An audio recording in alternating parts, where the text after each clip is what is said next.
So let's talk a little bit about the lead sources. Right? We spent time on that one page that said Yep. 40 some odd percent social media. The second largest piece was what was that? The MLS site. Interestingly enough, whatever that exactly meant, MLS site. Do you see that there? That looks great. Okay. Yeah, so let's talk a little bit about this because social media leads or online leads as a whole do get a bad rap.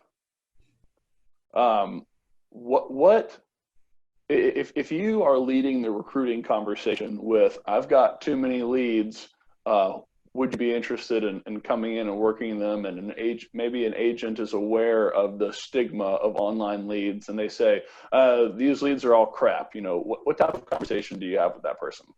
So when you're coaching and you're holding agents accountable, you know the production of the agent, and then you can actually have an intelligent conversation and saying, look, I don't want to tell you, let me show you.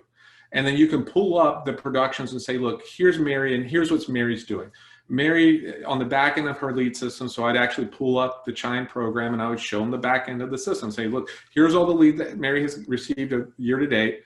And then I would go to the production report for Mary. And then one of the things as a broker that I would be doing is I would be tracking the sources of where your deals are coming from.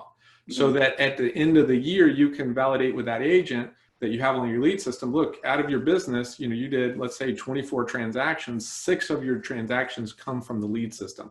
Your average sales price in your marketplace is, let's say, 250,000. So 6 times that is 1.5 million. At a 3% commission, that's 45,000 gross commission. That's how much revenue was generated off of this lead system. That's a tangible number that you can actually show that potential recruit, where they can see, okay, if I come on board, it's not just leads, and we all have heard the 2%, 3% conversion rate and everything like that. Well, 2%, 3% of nothing is what?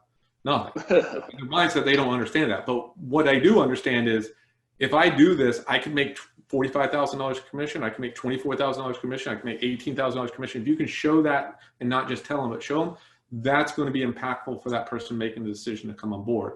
And this happens from a broker standpoint and a coaching standpoint. I sat down with agents at the end of the year, and the agent did 12 transactions, and we're talking about the next year's plan, and you need to budget for your next year and where you're going to spend your marketing dollars. And I'm a believer of make agents pay for the leads, because if they have a vested interest in the leads, then they're more likely to work the leads in a better capacity versus the leads are free. So I believe agents should pay for leads. And it happened quite a few times where the agent said to me at the end of the year, it says, hey, Stan, I want to stop paying for the leads because I want to save some money.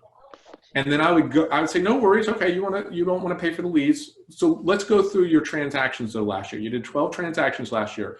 Where did this deal come from? Where did this deal come from? Where did this deal come from? And they're like, well, that was a referral. That was the Sphere. That was FSBO. That was the lead system. That was the lead system. That was the lead system. And then literally their eyes go, oh, maybe I don't want to do that. And sometimes, it can happen seasonally because, they've been paying for the lead system October, November, December. They didn't close a deal that October, November, December. They forgot that they closed 3 deals in, June and July and August. And they were spending $100 a month, which is $1,200 a year. And they generated $1 million in sales on that $1,200 investment at 3% commission, 30,000 gross commission. And if you got them at a 60, 70% split, they're putting, $21,000, $20,000 in their pocket. Well, would you spend $1,200 to make 20?